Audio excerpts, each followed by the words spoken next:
드디어 우리가 지난 수십 일 동안 묵상해 왔던 출애굽기의 마지막 장면을 읽고 있습니다. 여러분이 방금 읽은 게 출애굽기의 마지막 장면입니다. 매일매일 큐티 책을 피고 큐티를 해온 친구들은 이렇게 마지막 장을 보면 뭔가 뿌듯함을 느낄 수 있을 겁니다. 물론 안 한 사람은 뿌듯함이 없겠죠. 네. 근데 매일매일 정말 진짜 오늘은 뭘 만드냐 막 하면서 맨날 청색실, 홍색실 나오고 있고 막 그거 막 고생 하면서 매일매일 큐티 해본 친구들은 이렇게 끝나는구나 할 겁니다. 이게 끝까지 해본 사람만 느낄 수 있는 뿌듯함입니다.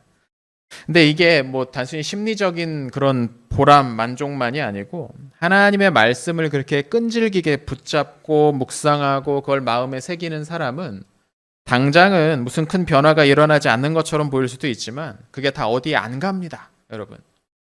여러분이 날마다 묵상을 하고 힘들지만 뭔 말인지도 모르겠는데 읽고 또 읽고 하면서 해 놓았던 그게 어디 사라지지 않는다고요. 여러분 오늘 아침에도 어저께도 뭔가를 먹었을 겁니다. 그죠? 우린 보통 하루에 3번, 물론 4번도 먹고 5번도 먹겠지만 뭔가를 계속 먹었을 겁니다. 어저께 먹은 거 다 어디 갔어요? 보이지도 않죠? 오늘 아침 화장실에서 다 쏟아낸 것 같기도 하죠. 그러나 그게 다 사라지는 게 아니라는 거죠. 우리의 눈에 보이지는 않는데 하나하나 꼭꼭 씹어 먹었던 그것들이 우리의 피가 되고 살이 되고 근육이 되고 뼈가 되는 겁니다.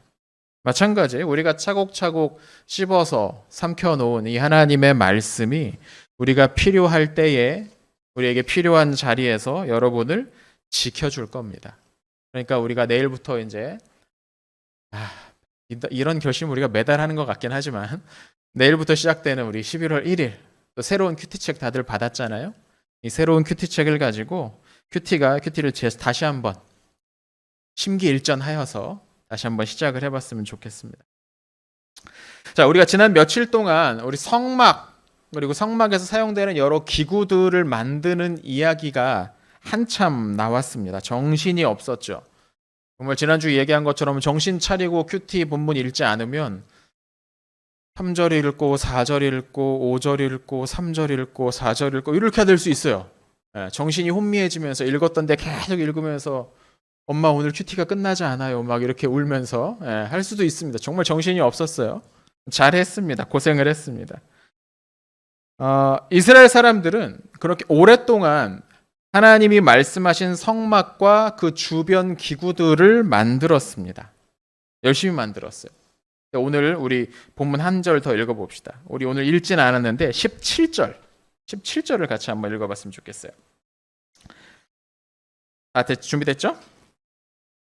맨 앞에 나오는 거예요. 같이 읽습니다. 시작. 이스라엘 백성이 이집트에서 나온 후 둘째 해 첫째 달 초하루에 회막을 세웠습니다. 자, 여기 보면 백성들이 회막을 딱 완성한 게 언제래요? 둘째 해 첫째 달 초하루. 초하루는 1일이란 뜻이에요. 초하루. 초자가 처음이란 뜻이잖아. 1일. 그러니까 2년째 되던 해 1월 1일에 성막을 완성했다는 겁니다. 아마 30일쯤에 대충 완성했는데 조금만 기다려. 내일 완성하자 해가지고 맞췄겠죠. 날짜를. 2년째 되는 해 1월 1일에 완성을 했어요. 근데 2년이 언제부터 2년이냐? 이집트에 있다가 이집트를 빠져나온 날을 기점으로 해서 그날을 첫째 해라고 셌어요. 그러니까 2년째 되던 해 1월 1일이라는 건 이집트에서 빠져나온 지 딱 1년 만에 이 성막과 그 모든 것들을 완성했다는 뜻인 거죠. 자, 그런데 이제 다시 계산을 좀 해봐야 돼요. 출애굽기 19장 1절을 보면 백성들이 이집트에서 나온 지 석 달 만에 3개월 만에 시내산에 도착했다고 나와요. 3개월이 지난 거예요. 그리고 그 산에서 하나님께서 성막과 그 주변 기구를 이렇게 만들어라라고 모세에게 말씀을 해주셨죠. 가르쳐 주셨어요. 자, 그럼 성막이 완성되는 데까지 얼마 걸린 거예요? 자, 어려운 수학 문제다. 그죠? 자, 이집트에서 빠져나온 지 3개월 만에 시내산에 도착해서 하나님한테 말씀을 들어서 어떻게 만들지. 그 다음에 완성된 건 1년째가 되던 날이었어요. 그럼 얼마 동안 만든 거예요?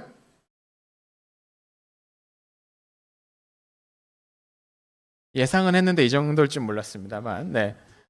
3개월이 빠지니까 1년 12달 중에 3개월이 빠지니까 얼마? 9달이 걸린 것처럼 느껴지죠. 그런 9달이 아닙니다.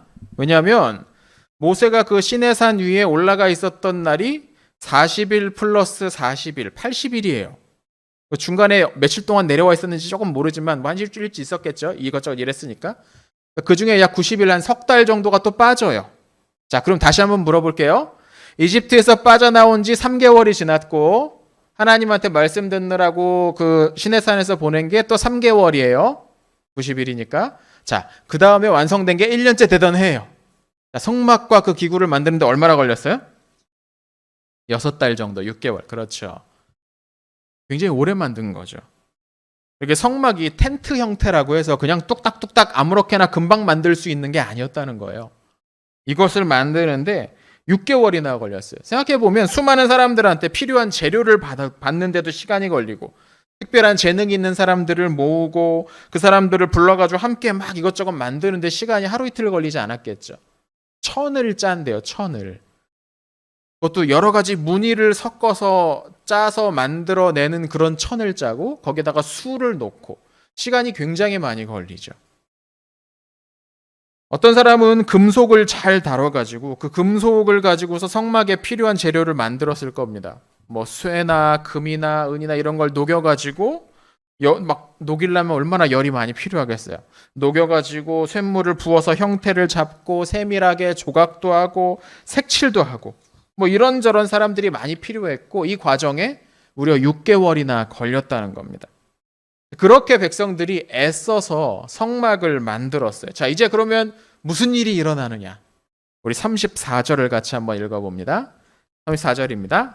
시작. 그러자 구름이 회막을 덮었습니다. 여호와의 영광이 회막을 가득 채웠습니다. 아멘. 갑자기 뭐가 나타났어요? 구름이 나타났습니다. 구름이 몽실몽실한 구름이 점점 커지더니 성막 전체를 가득 채웠어요. 회막을 가득 채웠어요. 원래 구름은 저 위에 하늘에 있어야 되는 거잖아요. 그죠? 저 위에 하늘에 있어야 될 구름이 갑자기 이 성막 안에 막 나타나가지고 이 전체를 다 덮었다는 거죠. 그러니까 이게 자연적인 구름이 아니라는 거예요. 자연적인 구름은 지상에서 생기지 않아요. 하늘 위에서 생기지. 그뿐 아니에요. 이 성경을 보니까 여호와의 영광이 회막을 가득 채웠다고 나옵니다. 여호와의 영광이 회막을 가득 채웠다. 하나님의 영광이란 뭘까? 아마도 엄청나게 밝은 빛을 가리키는 것 같아요. 생각해보자. 3500년 전에 사람이 만들 수 있는 빛이라는 건 한계가 분명했습니다. 뭐 나무에다 불 붙이든지 기름에다 불 붙이든지 하는 거예요. 이건 광도가 약할 수밖에 없어요. 룩스가 약해요. 그렇게 환하다 이렇게 나올 수가 없어요. 근데 이 회막에 나타났던 빛은 그런 사람이 만들어내는 빛과는 다른 엄청나게 밝은 빛이 막 쏟아져 나오듯이 거기에서 그랬다는 거죠. 근데 생각해보면 성막에 그렇게 대단한 빛을 비출 만한 게 없었거든요. 여러분 우리 큐티 해왔지만 무슨 7가지 있는 촛대 뭐 이런 거 있었는데 촛불이 밝으면 얼마나 밝겠어요. 그 기름으로 밝아봤자. 그러니까 하나님이 거기 계셨고 그로부터 엄청난 빛이 나왔다는 거죠. 대낮인데도 이 빛이 이렇게 엄청나게 밝은 걸 느낄 정도니까 얼마나 밝았겠어요. 35절을 보니까 심지어 모세도 그 빛에 눌려서 감히 회막에 들어가지 못했다고 나와 있습니다. 모세도. 하나님과 자주 만나서 하나님 말씀을 들었던 모세조차도 이런 건 처음 보는 거지. 봐도. 도대체 가까이 갈 수가 없을 정도로 엄청나게 큰 구름과 빛이 쏟아져 나오는 모습을 보고 하나님이 여기 계시는구나. 모세도 거기 가까이 가지 못했다는 거죠. 엄청난 구름과 그 사이에서 뻗어나오는 강력한 빛이 이스라엘 백성들을 덮었습니다. 이 백성들은 하나님께서 드디어 자신들에게 오셨다는 것을 경험했던 겁니다. 지난 반년 동안 백성들은 자기들 가운데 하나님이 계실 자리를 만들기 위해서 애썼어요. 하나님이 계실 자리를 만들기 위해서 아마 아침부터 저녁까지 일했을 겁니다. 그리고 그 자리가 완성되니까 정말로 하나님이 오셔서 그 자리를 채워주셨다는 거죠. 자, 여기서 우리가 깨달을 수 있는 게 한 가지가 있습니다. 무엇이냐? 우리가 하나님을 초대해 드리면 하나님은 우리가 하나님을 위해 만든 그 자리에 오실 거라는 겁니다. 하나님은 우리의 초대를 거절하지 않으실 거라는 거예요. 여러분, 아멘 해야 됩니다. 여러분, 이걸 믿어야 됩니다. 우리가 하나님을 초대해 드리면 하나님은 그 초대를 거절하지 않으신다고. 우리가 우리 안에 하나님의 자리를 만들어 놓으면 하나님은 반드시 그 자리를 채워 주실 거라는 거. 하나님에게 우리가 하나님 저에게 좀 와주십시오. 하나님 저에게 좀 와주세요. 하나님 저와 함께 해주세요라고 기도한다면 하나님은 그렇게 해 주실 거라는 거예요. 이때 어떻게 해야 된다고 우리가? 아멘이라고 해야죠. 그렇습니다. 하나님이 여러분을 채워주실 거라는 거죠. 여러분 안에 하나님의 자리를 만든다면 하나님이 그 여러분의 안을 채워주신다는 겁니다. 물론 이때 정말로 중요한 건 뭐냐면 진짜로 그걸 원해야 된다는 거예요. 정말로 하나님이 내 안에 오시기를, 정말로 하나님이 내가 있는 곳에 함께 해주시기를 바랄 때 하나님은 그 소원을 들어주실 겁니다. 왜냐하면 하나님은 우리의 진심을 아시는 분이니까. 다른 사람 눈치를 살피면서 실제로는 하나님과 함께 하기를 원하지 않으면서 말로만 그렇게 해주세요라고 한다면 당연히 하나님 우리 진짜 소원을 들어주시겠죠. 그런 일들이 종종 있습니다. 언제요? 수련회 가면 가끔 있습니다. 난 아닌 것 같은데 옆에 애들이 자꾸 다 그러니까 나도 한번 해볼까 뭐 이런 경우들이 있습니다. 정말로 하나님이 우리 안에 오시기를 여러분이 구한다면 이루어질 거라는 거죠. 이 회막을 가득 채운 하나님의 영광은 일시적인 일이 아니었습니다. 잠깐만 나타났던 게 아니었다고요. 무슨 번개가 치듯이 잠깐 빛이 쫙 나타났다가 싹 사라져버리는 그런 모양이 아니었습니다. 우리 36절과 7절을 같이 한번 읽어봅니다. 36절 7절입니다. 시작. 구름이 회막에서 거치면 이스라엘 백성은 다시 길을 떠났습니다. 그러나 구름이 회막에 머물러 있는 동안에는 구름이 다시 거칠 때까지 떠나지 않았습니다. 무슨 말이에요? 여기 이후에도 하나님이 거기 계실 때는 회막에 구름이 계속 있었다는 거죠. 회막에 구름이 머물러 있으면 그 안에 빛이 비치는 그 구름이에요. 백성들이 길을 가지 않고 하나님이 회막에서 무슨 말씀을 하시는지 기다렸어요. 아마 이 회막에서 하나님이 모세를 만나셔서 이러이런 저런 말씀들을 하셨겠죠. 그리고 회막에서 구름이 떠오르면 그때 백성들은 짐을 싸서 길을 나섰습니다. 마치 신호등 같죠. 구름이 회막에 가득 차고 있으면 멈춰.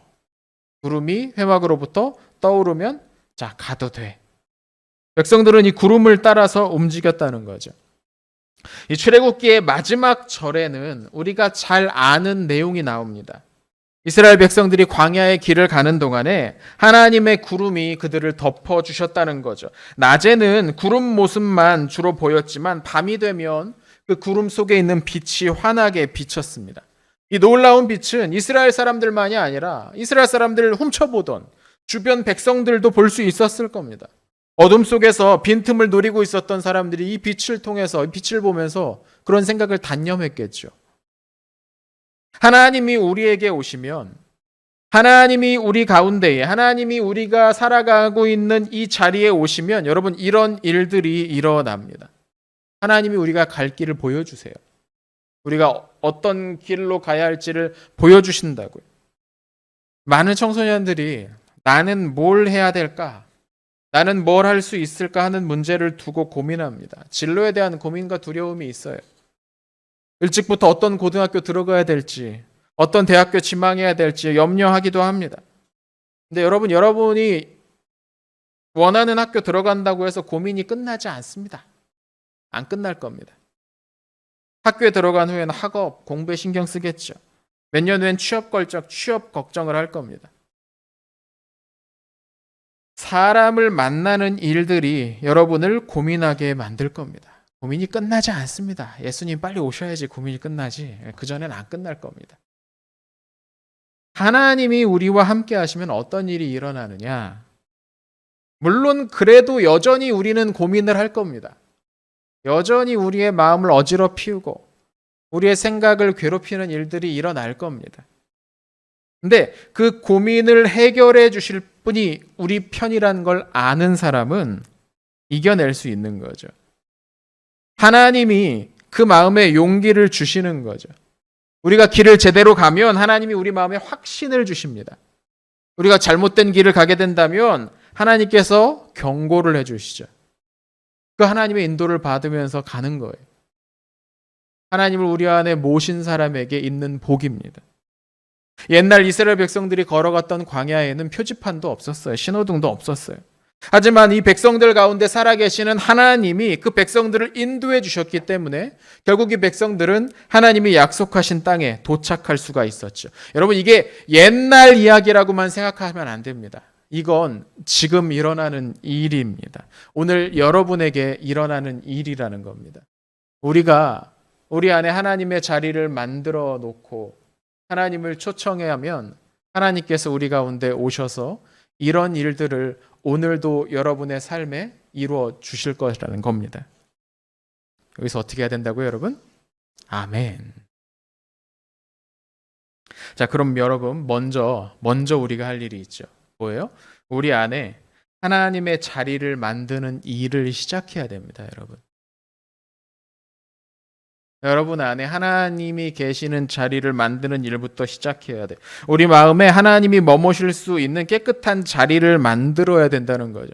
하나님은 거짓이 있는 곳에 계시지 않습니다. 하나님은 죄가 있는 곳에 오래 머무실 수가 없어요. 하나님이 죄가 있는 곳에 함께 계신다면 그건 그 죄를 없애기 위해서 오시는 거지 죄와 더불어 함께 살기 위해서 오시는 게 아니에요. 그러니까 우리 안에 하나님이 계시도록 초대하기 위해서 먼저 우리는 우리 안에 죄를, 우리 안에 있는 악한 부분들을 제거해내야 됩니다. 근데 이것도 우리 마음대로 또 안 돼서 우리는 하나님께 도와달라고 해야 돼요. 하나님께 구의 도움을 요청해야 되는 거죠. 그러면 하나님이 그것도 도와주십니다. 우리는 하나님과 함께 계실 자리를 만들고 그 자리에 오실 하나님과 함께 앞으로 나아가면 되는 거죠. 여러분, 이 일을 뒤로 미루지 않았으면 좋겠습니다. 내일 하지, 내년에 하지, 졸업하고 하지. 여러분, 뒤로 미루지 마십시오. 하나님의 자리를 만들고 하나님을 초청하는 이 일을 나중으로 미루지 마세요. 언젠간 하겠지 하고 잊어버리지 마십시오. 왜냐하면 지금 우리에게 하나님이 필요하기 때문입니다. 하나님은 내년에 필요하신 분이 아니고 내가 고등학교 졸업하고 나서 필요하신 분이 아니고 지금 필요하신 분입니다. 하나님이 우리에겐 너무나 필요합니다. 하나님 없이 하나님과 함께 살지 않는 삶은 너무나 위험합니다. 그러니 여러분, 하나님이 여러분과 함께 해주시기를 구하십시오. 하나님 기다리고 계실 겁니다. 여러분이 그분을 초청해서 여러분 마음 가운데 모시기를 기다리고 계실 겁니다. 우리 출애굽기 묵상을 마치면서 우리가 기억해야 될 한 가지가 있다면 하나님과 함께 가면 살고 하나님 없이 가면 죽는다는 겁니다. 하나님과 함께 가면 광야에서도 물과 양식과 살 길을 발견할 수 있습니다. 하나님이 우리를 인도하실 겁니다. 여러분, 모두 이런 하나님의 은혜를 경험했으면 좋겠습니다. 우리 중등부에 속한 모든 친구들, 우리 선생님들이 하나님과 동행하는 이 복을 누리게 되기를 축원합니다. 기도합시다.